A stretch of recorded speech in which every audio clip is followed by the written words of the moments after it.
Manaka is somebody's child. Obviously, I'm a daughter to my parents. I'm a mother to my kids. I'm a sibling to my siblings, and I'm a friend to my friends. And I'm a professional actress, an award-winning actress. So, what's missing? Yes, I'm also a humanitarian. I do a lot of philanthropy work, so because I care about humanity. Basically, that's who I am. Um, I've done some charity drives, which I would love to continue with them.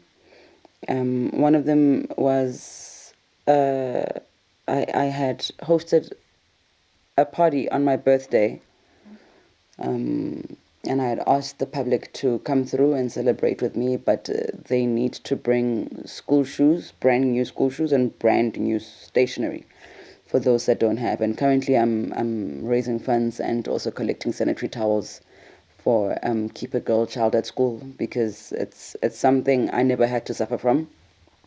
And once I found out that there's young girls who are skipping school not because they want to bunk school, but because they're simply on their period and they don't have the means to get sanitary. So I started becoming extremely passionate about that. Yeah, so yeah, man. I mean, I care about human beings in general. That's just who I am. I can't escape it, and I can't deny it, and I can't ignore it. Yeah, I'm a professional actress, prefer being called an actor. And I am an award-winning actor in SA. It's a career that started when I didn't even realize that, I'm literally starting a career. I must have been around between 8 and 10 years old. So it's been a good 3 decades of me doing this. But professionally, I did it. I started '99, so it's been a very interesting journey. Portraying characters is not as easy as we make it seem to be. Some actors prefer to do research, while I prefer getting rooted in the character, literally putting myself in that person's shoes. So if it's not like a historical character, I would not want to do research around the character, but if it is historical, like for example, if I had to play Winnie Mandela, I would obviously have to do my research and, pick up on some of her mannerisms, her favorite words, things like just little things that make you, a character, that characterize you. So yeah, it's been like I said before, it's been a very, very interesting journey, and worked with different people. I was lucky and blessed enough to have worked with people whom I considered as legends, or still consider as legends. Um, so I've been blessed in that regard. Like Papa Joe Mafela the late, Mam Tembi Mjali Jones, I worked with Somizi's mom, Mam Shongo, and yeah, and many others, like there's a lot. I don't know if you guys remember the lady from Scooty's Nice, Ukoko. I got a chance to work with her shortly before she passed on, so it's for me that is what stamps my, how can I put it, uh, my pure existence in this, and the excitement around it is not working with youngsters. It's working with people that I used to grow up watching. Waban. Hopefully the youngsters that I work with feel the same way when they work with me. Waban. Yeah. It's not more of how I separate it. I think the question should be more, how does the public separate the two, because they never do, and we never talk about it. You know what I mean? People always seem to think it's okay to call you by character name. I know there's actors that embrace that. I'm not one of those actors. I don't embrace that, because I'm a firm believer of respect the actor behind your favorite characters. Now, if you're going to talk about American stars and mention Viola Davis, what's stopping you from getting to know, your local talent. We need to know, like you need to know us by our real names, because I'm not credited as Lucy. I'm credited as Manaka Ranaka, who plays Lucy Diale, and many other characters.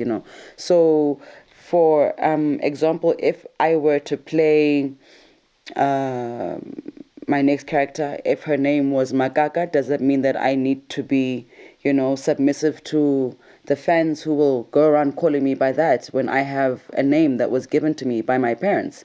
And it wasn't a joke when they did that, They were giving their daughter a name.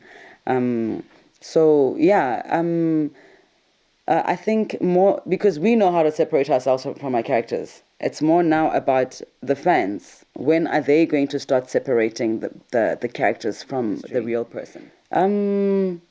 I just think that to speak about South Africa, Zimbabwe, or Congo, I think the continent has come far.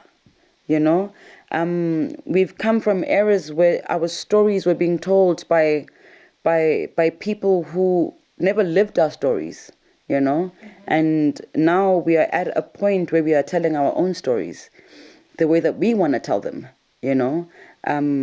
and it's an amazing accomplishment, you know what I mean?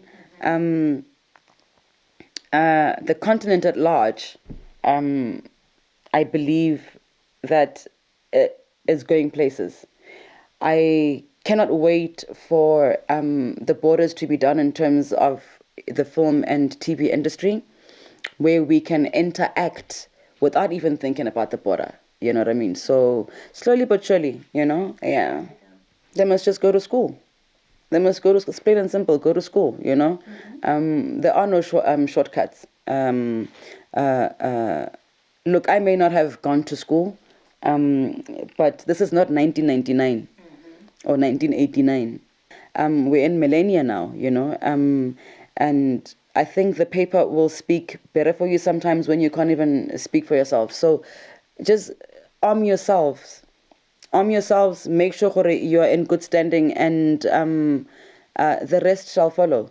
But educate yourselves. There is no better system than to get educated, because if you're not, you get belittled, you get disrespected. I mean, I could make a couple of examples right now, but I choose not to, because these are big names that I could be mentioning. So yeah, arm yourself, especially the young black child, young black boy child. You're in trouble. The system is against you. So if you're not going to arm yourself with the correct qualifications or some sort of teaching, of where you want to be in the future, you're doomed.